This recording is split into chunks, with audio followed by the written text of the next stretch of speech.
Ram Ram ji friends, कैसे हैं आप सब। और आज मैं आपके लिए लेके आई हूँ बहुत ही अच्छा वीडियो कि अपनी कुछ बातें अपने तक ही रखनी चाहिए। भूल कर भी किसी को न बताएं अपने ये राज। नंबर 1, अपने परिवार की दिक्कत कभी भी किसी के साथ साझा न करें। सभी के परिवार में दिक्कतें होती है, अतः इन्हें बताना मूर्खता ही है। ऐसा कहा जाता है कि हर घर में अपने आप में एक अलग ही दुनिया है। इस दुनिया में जो कुछ भी हो वह बाहर प्रकट करना नहीं चाहिए। घर के लड़ाई झगड़े और समस्याओं के बारे में किसी से बातें करना भले ही बड़ा राहत भरा लगता हो, लेकिन कई बार यह मुश्किलें और बढ़ा देता है। जितने ज़्यादा लोग और जितनी बार इन समस्याओं पर चर्चा होगी, समस्याएं उतनी ही बड़ी होती चली जाएंगी। नंबर 2, चाहे कोई अपना कितना ही भरोसेमंद क्यों न हो, अपनी कमजोरी किसी के साथ शेयर न करें। जिस तरह अपनी कमजोरी किसी को नहीं बताते, उसी तरह अपनी ताकत भी लोगों से छुपा कर रखनी चाहिए।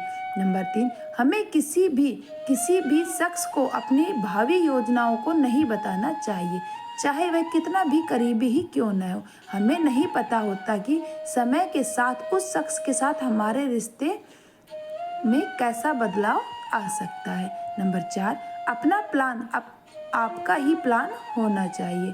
कोई आइडिया परफेक्ट नहीं होता है, और अगर आप किसी को अपना आइडिया बताते हैं तो शायद आप आलोचना का शिकार हो जाएं, या फिर कई बार ईर्ष्या की वजह से सामने वाला शख्स आपके पूरे प्लान को पूरी तरह से नकार दे और आप हतोत्साहित हो जाएं। जब तक आपके प्रोजेक्ट अंतिम चरण में ना हो, तब तक बिल्कुल भी किसी के साथ यह शेयर ना करें। नंबर 5, हर किसी की जिंदगी में कुछ बेहद निजी और गोपनीय बातें होती है। इन बातों को हमेशा खुद तक ही सीमित रखना चाहिए। आपकी नींद, खाना और सेक्स से जुड़े जो मुद्दे होते हैं, उन्हें जग जाहिर करने की कोई ज़रूरत नहीं है। नंबर 6, अपनी उदारता। अगर आप किसी के सामने अपनी उदारता की सेखी बघारते हैं तो इससे बुरा कुछ नहीं है। इससे आपकी बहुत ही किरकिरी हो सकती है। अपने उदारतापूर्ण कार्यों का बखान सबके सामने नहीं करें। नेकी कर दरिया में डाल। ऐसे लोगों से सावधान हो जाएं जो आपसे खोद खोद कर कुछ पूछ रहे हैं।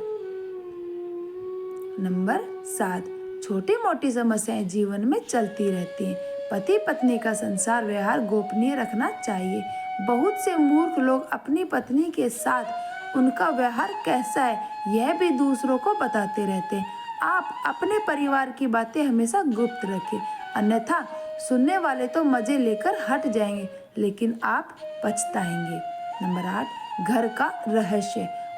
बहुत से ऐसे लोग हैं जो अपने घर की हर किसी की एंट्री कर देते हैं और घर के कोने कोने के सभी को अवगत करा देते हैं। जो लोग आपके विश्वास पात्र हैं, उन्हें ज़रूरत इसकी छूट दी जा सकती, लेकिन हमने देखा है कि बहुत से ऐसे लोग भी आपके घर में घुसकर उसे देखना चाहेंगे जिनसे आपका कोई खास संबंध भी नहीं है। हालांकि जिस पर आप विश्वास कर रहे हैं वह कितना सही है, यह भी देखना बहुत ही जरूरी है। नंबर 9, आपका धन। लोग जानना चाहते हैं कि आप कितना कमाते हैं। यदि आप सीधे सीधे नहीं बताएंगे तो ये लोग दूसरे तरीके से पूछताछ करके अनुमान लगा लेंगे।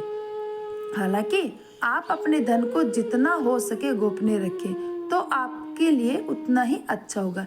इसलिए नहीं कि लोग आपसे कर्ज मांग लेंगे और फिर लौटाएंगे नहीं। इसके लिए और कई भी कारण हो सकते हैं। धन को अपने परिचित या रिश्तेदारों से गोपनीय ही रखने की सलाह दी जा रही है, लेकिन ध्यान रखें, अपनी पत्नी से गोपनीय रखेंगे तो आपके लिए ही बहुत ही नुकसानदायक साबित होगा। नंबर 10, दान पुण्य। आपने जो भी दान किया है उसे गुप्त रखेंगे तो ही उसका लाभ आपको मिल सकता है। गोपनीय दान देवताओं की नज़र में रहता है और जिस दान का बखान किया जा रहा है उसका फल निष्फल हो जाता है। मंदिर में दान दे, किसी गरीब को भोजन कराएं या किसी भी प्रकार का पुण्य कार्य करें, उसका अपने मुंह से बखान न करें। यदि आपने इसे किसी के समक्ष जाहिर कर दिया तो समझे वह खारिज हो गया। नंबर 11, गुरु मंत्र, साधना और तप। यदि आपने किसी योग्य गुरु से दीक्षा ली है तो उनके द्वारा दिया गया गुरु मंत्र गोपनीय रखें।